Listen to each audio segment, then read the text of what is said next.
Dan perkenalkan, nama saya Laras. Terima kasih telah mempersilahkan saya untuk mempresentasi.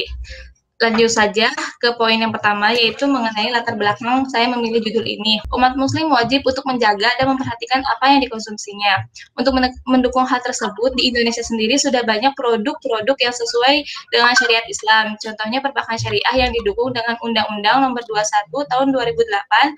Selanjutnya yaitu teori terkait dengan penelitian. Di sini terdapat finansial teknologi yang memiliki arti adalah kombinasi antara jasa keuangan dengan teknologi informasi. Di dalamnya menjelaskan tentang Islamic Financial Technology, dasar hukum finansial teknologi, dan jenis-jenis finansial teknologi.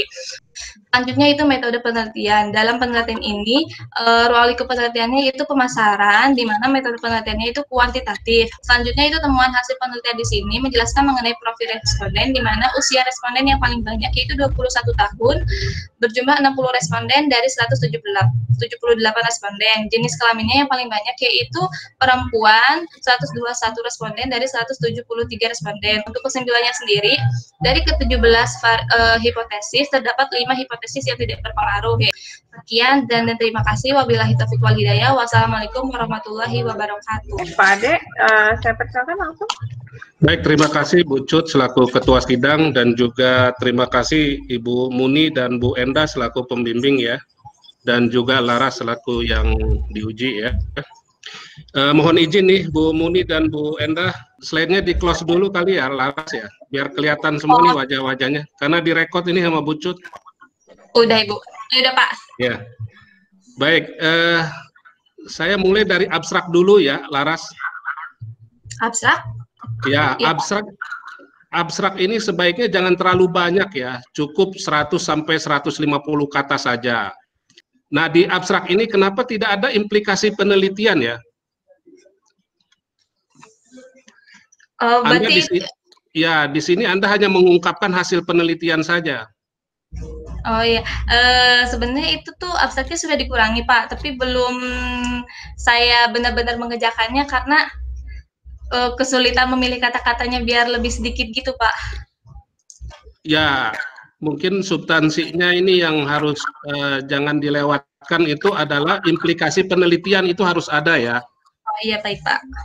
Karena hasil penelitian atau kesimpulan itu berbeda dengan implikasi penelitian. Ya, coba Anda lihat deh pedoman penulisan skripsi yang terbaru itu tahun 2020. Di situ ada isi abstrak itu ada tujuan penelitian, ada metode penelitian, hasil penelitian, dan implikasi penelitian. Kenapa ini perlu ada implikasi penelitian? Karena bisa jadi ya implikasi penelitian itu berbeda dengan hasil penelitian atau kesimpulan ya. Ya, Pak. Nah, kemudian juga implikasi penelitian itu harus ada karena peneliti itu wajib menemukan sesuatu yang baru dan juga memberikan kontribusi pemikiran atas permasalahan. Saya ingin tanya nih, Laras tahu nggak bedanya hasil penelitian dengan implikasi penelitian? Kalau hasil penelitian itu kan hasil dari perhitungan dan dijelaskan dengan beberapa teori-teori. Kalau implikasi itu bagaimana kita menggambarkan hasil penelitiannya tersebut, jadi dikembangkan kayak nantinya berpengaruh kepada saran kan Pak? Ya, jadi gini ya, kalau kesimpulan itu isi dari jawaban atas pertanyaan yang diajukan dalam rumusan masalah ya. Kemudian kesimpulan juga bisa berisi pernyataan singkat tentang hasil analisis deskriptif ya. Sedangkan implikasi penelitian itu gambaran lengkap tentang implikasi teoritis dari penelitian. Atau bisa juga berfungsi untuk membandingkan hasil penelitian sebelumnya dengan hasil penelitian yang kamu lakukan. Iya Pak. Jadi nggak mungkin implikasi penelitian yang kamu lakukan dengan penelitian sebelumnya itu sama begitu. Iya. Ya. Nah makanya keberadaan implikasi penelitian di abstrak ini menjadi penting. Kemudian yang kedua nih ya, bab 1 latar belakang masalah. ini perlu ditambah lagi ini. Ya, di latar belakang masalah paragraf pertama itu harusnya itu dijelaskan isu utama terkait dengan perkembangan m-banking di beberapa negara di dunia. Minimal di Asia Tenggara lah ya. Tujuannya supaya tulisan Anda itu layak dibaca dunia gitu ya. Iya, Pak. Nah, kemudian ini kenapa kok di paragraf pertama Anda menyajikan hadis tentang bagaimana mengkonsumsi makanan halal. Nah, mestinya ini paradigmanya jangan seperti orang ceramah ya. Gitu. Karena ini bukan apa ya, bukan ceramah, tapi ini adalah karya ilmiah begitu. Harusnya Anda sajikan data empirik. Misalkan berapa jumlah pengguna m-banking di Asia Tenggara ataupun di Indonesia. Nah, itu harusnya di paragraf pertama dan paragraf kedua gitu ya. Bukan saya ini apa radikal cara berpikirnya, nggak mau ada hadis, enggak, bukan seperti. Nah, ini data empiriknya nggak ada ya. Data empirisnya yang ini aja Pak, kayak jumlah kantor perbankan syariah, pengguna internet terbesar di dunia. Selanjutnya jumlah uang elektronik yang berada di Indonesia. Cukup banyak sih Pak, persentase jenis perangkat yang digunakan. Nanti disusun lagi, di breakdown lagi ya, supaya logika alur berpikirnya itu bisa sistematis, mudah dipahami atau dimengerti oleh pembaca ya. Iya Pak. Nah, kemudian juga nih ya, data yang disajikan mengapa semuanya itu tidak menunjukkan terkait dengan m-banking syariah, tetapi m-banking konvensional gitu loh. Iya Pak, kebetulan yang saya dapatkan itu mengenai m-banking, hanya m-banking konvensional, penggunaan secara umum gitu Pak. Sementara di judul Anda itu menggunakan kata m-banking syariah, tapi data di latar belakang masalah ini kenapa kok tidak muncul gitu loh, data empirik pengguna jasa m-banking syariah ada berapa misalnya. Sulit ya menemukan data pengguna jasa m-banking syariah gitu. Iya, pada saat Laras mencari tuh belum ketemu Pak. Ya. Adanya Ya mungkin perlu dicoba lagi ya nanti ya saat revisi. Kemudian nih Laras ya, di paragraf terakhir itu kenapa tidak jelaskan tentang objek penelitian? Yang mahasiswa milenial Pak? Ya, ini perlu dimasukkan ya di sebelum paragraf terakhir di bagian latar belakang masalah ini gitu. Oh iya Pak. Ya, jadi intinya gini Laras ya, cara pandang latar belakang ini seperti piramid terbalik. Anda tahu ya piramid terbalik ya? Iya tahu. Jadi di awal harus jelaskan secara global. Selanjutnya bicara yang lebih spesifik ya, lebih mengkerucut. Jadi bicara tentang ya perkembangan m-banking di beberapa negara di Asia ya. Yeah. Kemudian perkembangan di Indonesia, kemudian objek penelitian, kemudian yang terakhir variabel yang digunakan dalam penelitian ini. Jadi itu rukun latar belakang masalah itu ada 4 ya. Nah itu nanti coba direkonstruksi lagi lah untuk latar belakang masalah ini ya. Iya Pak. Ya kemudian ini saya juga mau konfirmasi nih.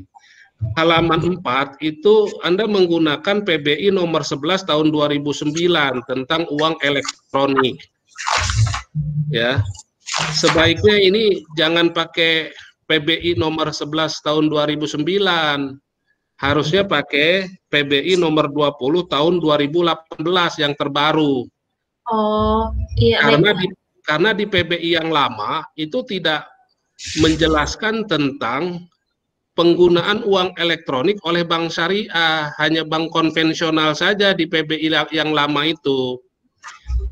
Coba deh Anda buka ya, PBI nomor 20 tahun 2018 pasal 77 itu mengatur tentang uang elektronik oleh bank syariah gitu. Jadi di PBI yang terbaru ini itu mengatur tentang penyelenggaraan uang elektronik oleh bank syariah, sementara di PBI yang lama itu tidak menyinggung sama sekali tentang penyelenggaraan uang elektronik oleh bank syariah, hanya bank konvensional saja. Makanya itu kenapa ada revisi di Peraturan Bank Indonesia nomor 20 tahun 2018 dalam rangka untuk mengatur tentang uang elektronik syariah, ya.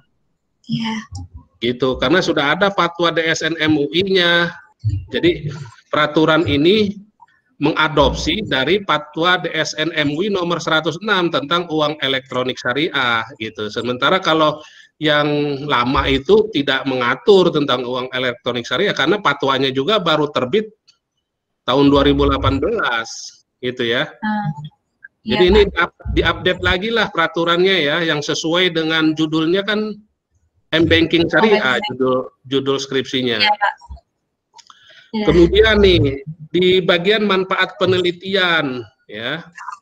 Nah, manfaat penelitian itu dibagi menjadi dua. Pertama, manfaat teoritis, kedua manfaat praktis ya.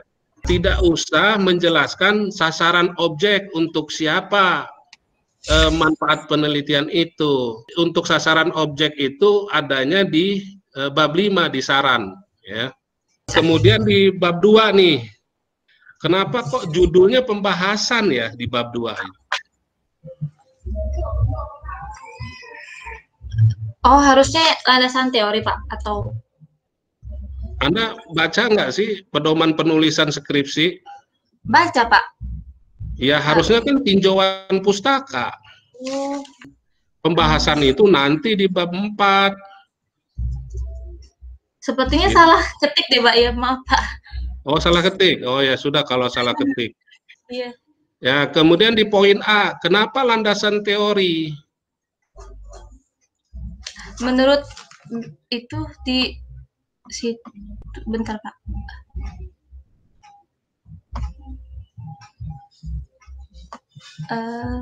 Harusnya apa itu? Di pedoman, bentar ya, Pak ya. Fix. Kamu udah dapat buku pedoman penulisan skripsi terbaru? Baru dapat beberapa hari kemarin, Pak.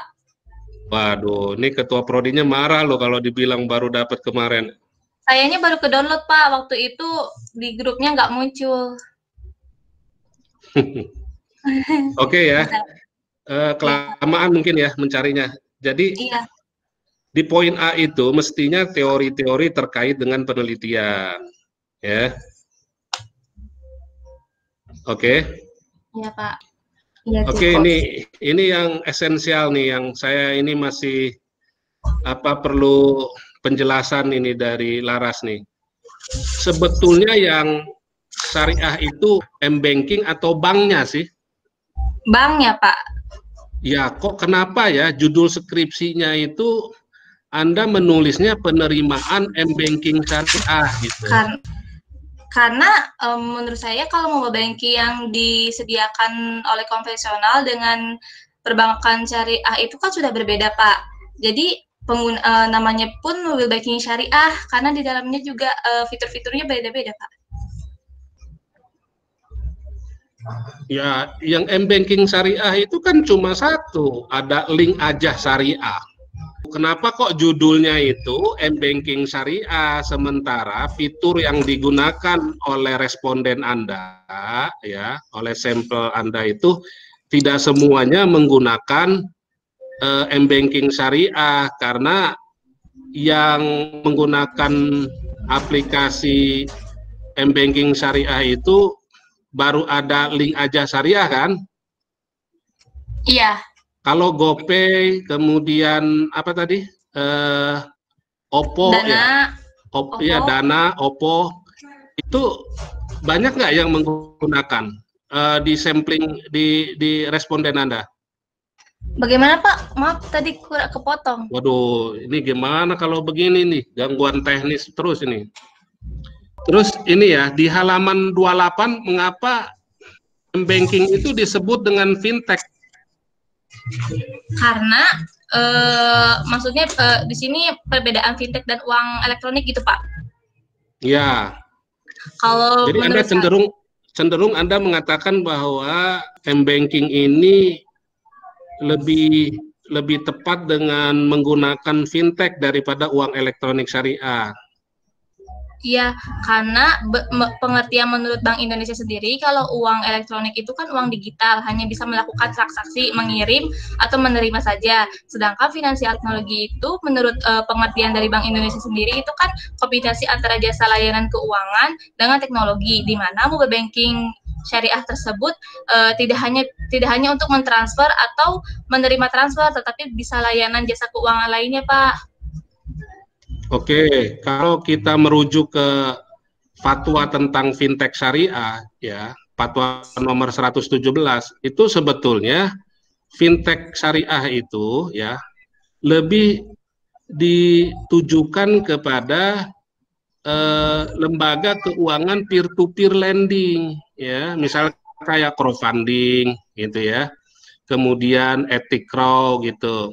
Nah, itu fungsinya adalah menyalurkan pembiayaan, namanya juga fintech, financial teknologi. Sementara kalau m-banking itu kan fungsinya bukan untuk menyalurkan pembiayaan. Tetapi bisa melakukan jasa-jasa keuangan lainnya, Pak. Ya, tapi dari terminologi fintech itu kan finansial teknologi. Ya, finansial teknologi artinya fungsinya menyalurkan pembiayaan. Sementara m-banking itu kan hanya sebagai alat pembayaran kan, seperti jasa transfer, info saldo, kemudian untuk pembelian, kan itu aja fungsinya m-banking. Bisa melakukan mutasi rekening, buka rekening, untuk buka rekening juga bisa. Ya, tapi menyalurkan pembiayaan nggak fungsinya? Menurut yang fatwa DSN MUI nomor 117 tahun 2018, di situ dijelaskan bahwa di m-banking sendiri bisa melakukan akad yang jual beli, pemindahan hak guna, itu kan termasuknya ke pembiayaan kan, Pak? Di dalam fatwa 117 itu hanya menjelaskan tentang lembaga keuangan peer-to-peer lending, ya, karena yang mengusulkan fatwa itu adalah lembaga keuangan peer-to-peer lending itu seperti crowdfunding gitu, bukan bank yang mengusul. Berarti di bab 2 menyediakan fintech itu salah, Pak? Iya, jadi pengaruh juga nanti ke teori di bab 2 itu gitu. Kalau hemat saya sih itu lebih kepada fungsinya m-banking itu sebagai alat pembayaran, bukan sebagai pembiayaan gitu. Karena itu nanti jadi miss itu. Coba dicek lagi fatwa nomor 117 dengan fatwa nomor 116 tentang uang elektronik syariah. Mana yang lebih mendekat kepada m-banking syariah ini gitu loh. Iya, Pak. Nanti isi fatwanya dibaca ya. Iya, Pak. Oke, yang berikutnya lagi. Penelitian terdahulu. Ini ada berapa jurnal internasional sama jurnal nasional? Yang saya masukkan ke penelitian terdahulu itu jurnal nasional semua, Pak. Cuman yang menjadi referensi memang ada jurnal internasional. Nah, di penelitian terdahulu tidak ada jurnal internasional. Tidak dimasukkan, Pak. Harusnya dimasukkan. Oh, dimasukkan. Ya. Ya, coba Anda baca deh di buku pedoman penulisan skripsi itu ada standarnya minimal 3 jurnal internasional dan 7 jurnal nasional. Ya. Saya kira itu di referensinya, Pak. Ya, saya akan masukkan. Nanti dibaca ya. Iya, Pak. Kemudian tahun terbitnya harus disesuaikan berdasarkan urutan. Dimulai dari terbitan terbaru, ya, baru disusul dengan terbitan yang lama gitu loh. Itu udah berurutan belum tahun Sudah, terbitan? Udah? Sudah. Oke. Kemudian di bab 3 ya, kenapa kok judulnya metodologi penelitian?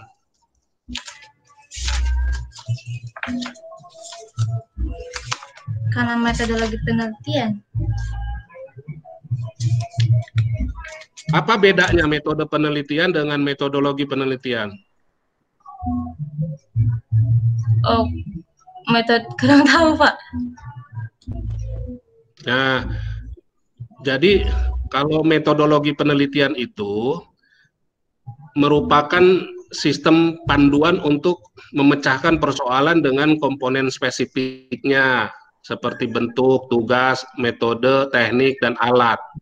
Iya, itu. Nah, jadi metodologi ini lebih bersifat general, ya.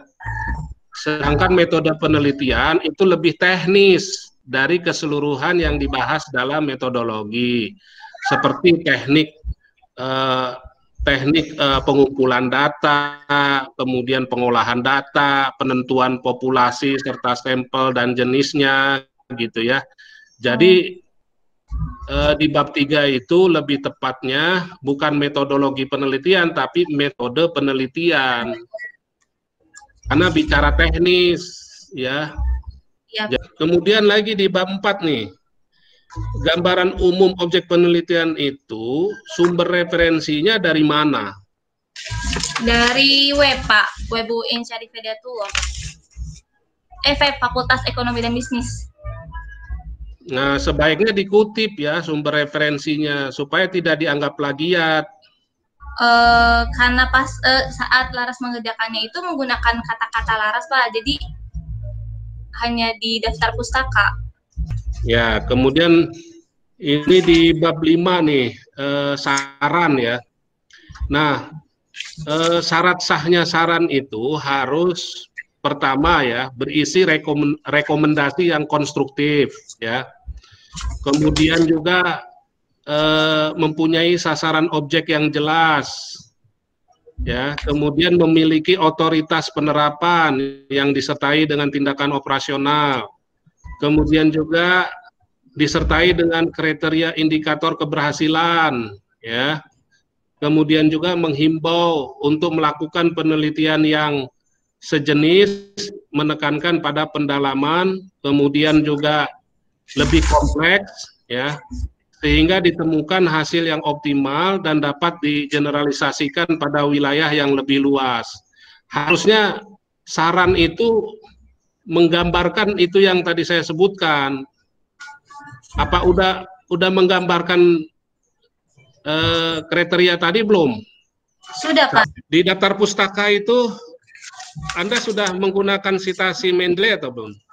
Oh iya, Pak, itu kalau Mendeley karena pertama kali Laras membuat itu tidak menggunakan Mendeley, tapi otomatis. Jadi saat Laras mau menggunakannya lagi malah berantakan gitu, Pak. Jadi Laras lanjutkan ke otomatis bikin sendiri gitu, Pak. Oh ya, kan tinggal dimasukkan aja sebetulnya ke Mendeley. Udah itu referensinya diupdate lagi ya? Iya, Pak, ditambahin. Diupdate lagi. Ya, diupdate lagi itu referensinya, terutama di jurnal internasional terbitan terbaru supaya ada novelty-nya ya. Iya, Pak. Oke, saya kira itu saja. Kembali lagi ke Ketua Sidang. Terima kasih kepada Pak Ade Sofyan yang sudah memberikan banyak saran. Ternyata banyak yang saya miss ya. Saya pikir Laras sudah menyesuaikan format itu sesuai dengan skripsi yang saya kasih contohnya itu sebenarnya udah sesuai. Mungkin Laras pakai yang lain, saya nggak ngerti deh. Harusnya pakai yang dari saya yang di kelas, jangan ganti yang lain-lain lagi gitu. Jadi saya emang nggak ngecek lagi, jadi tolong Laras ikutin semua tadi saran-saran dari Pak Ade dengan Bu Cut yang mengenai mengenai jumlah responden itu saya bingung kenapa kamu jadi jawabnya aneh-aneh gitu tadi. Jadi ya sebenarnya kan kalau memang 100 kenapa 100 ya sesuai dengan yang kamu bikin di teorinya itu. Ya, jadi memang kalau 180 itu yang sedapatnya, tapi ternyata dieliminasi jadi 104 kan ya. Nah, yang 4 itu nggak dipakai karena outlier gitu. Jadi sehingga sisanya 100, itu yang kamu pakai. Udah cukup gitu aja dijelasin, nggak usah kemana-mana. Ya. Oke, terus terkait judul mungkin supaya nggak bias, mungkin dirubah ya, disesuaikan, karena memang DNI itu kan walaupun dia ada bank syariahnya, tapi dia menggunakan satu aplikasi yang sama dengan yang konvensional. Jadi supaya nggak bias, mungkin lebih tepatnya objek penelitiannya adalah mobile banking perbankan syariah. Gitu. Jadi semua layanan mobile banking yang digunakan oleh bank-bank syariah, mungkin itu lebih tepat nanti diperbaikin. Mungkin Pak Ade dan Bu Cut setuju mungkin ya. Oke, baik. Nah, jadi nanti Laras Setuju. Ada penekanan di situ. Jadi M-banking pada bank syariah itu. Iya. Iya, Bu. Berarti judulnya analisis penerimaan mobile banking perbankan syariah dengan menggunakan pendekatan teknologi ACPX model, Bu. Ya. Ya, oke, itu aja. Dari saya sih itu aja. Mungkin Enda, silakan. Ya. Hampir sama sih, cuman saya hanya memperhatikan teknis-teknis yang Laras buat, masih banyak yang seperti misalnya secara teknis ya, biar nanti kelihatannya skripsinya bagus, kayak seperti gambar itu kan sebenarnya keterangan gambarnya itu ada di bawah gambarnya. Kemudian misalkan kalau skripsi kalau nggak salah pakai 2.1, 2.2 atau ABC itu disesuaikan. Kalau nggak salah sih pakai misalkan bab 2 berarti bab 2.1, 2.1 lagi dan lain-lain dan sebagainya. Kemudian untuk paragraf juga Laras, yang benar itu hanya di bab 5-nya aja tuh saya lihat. Yang lainnya masih setiap paragraf kamu masih ada jaraknya. Jadi kamu remove after space-nya dihilangin tuh. Dari bab 1 sampai bab 4 masih banyak tuh. Hampir semuanya gitu. Jadi pas kamu ketik itu dihapus aja, di remove after space-nya. Jadi nggak ada jarak antar paragraf. Gambar kerangka pemikiran juga jangan terputus. Kemudian banyak tabel-tabel yang nanggung, jangan kepotong tuh kalau misalkan dia tabelnya kurang, kalau cuma kurang satu tabel lebih baik di bawahnya aja, jadi nggak ada gambar-gambar yang nanggung. Semua aja Bu gitu. Oke, iya. Iya, jadi di bawahnya aja semuanya. Terus jangan pakai bullet ya, jangan pakai bulet itu. Jadi kalau ABC dan selanjutnya nggak usah pakai bullet tuh nggak usah dipakai lagi. Iya. Untuk ini juga untuk di tabel-tabel, kalau tabelnya memang banyak atau isinya banyak, lebih baik supaya rapi, kamu tabel itu fontnya kamu kecilin aja, jadi kelihatannya enak. Nggak enak kan kata penerimaan N-nya sendiri di bawah gitu. Itunya aja di tulisannya diperkecil. Iya.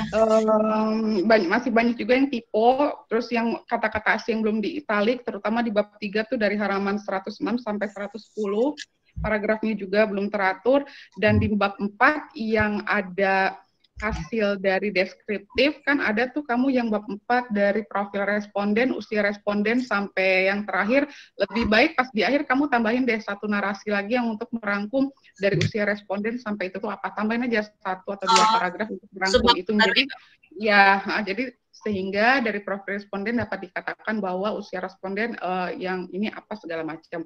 Dan setuju tadi yang saya juga tadi agak bingung, kamu telah menentukan respondennya 100, tapi ada yang 180 dan 102 dan lain-lain.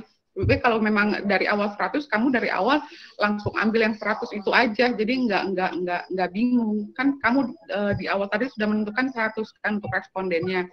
Jadi baiknya kuesioner yang masuk, dan kuesioner yang kamu hasil dari kuesioner itu dari profil, usia, jenis kelamin, jurusan, angkatan, pengeluaran, aplikasi, dan lain-lain itu tuh total seluruhnya harusnya dari awal 100 aja, itu aja.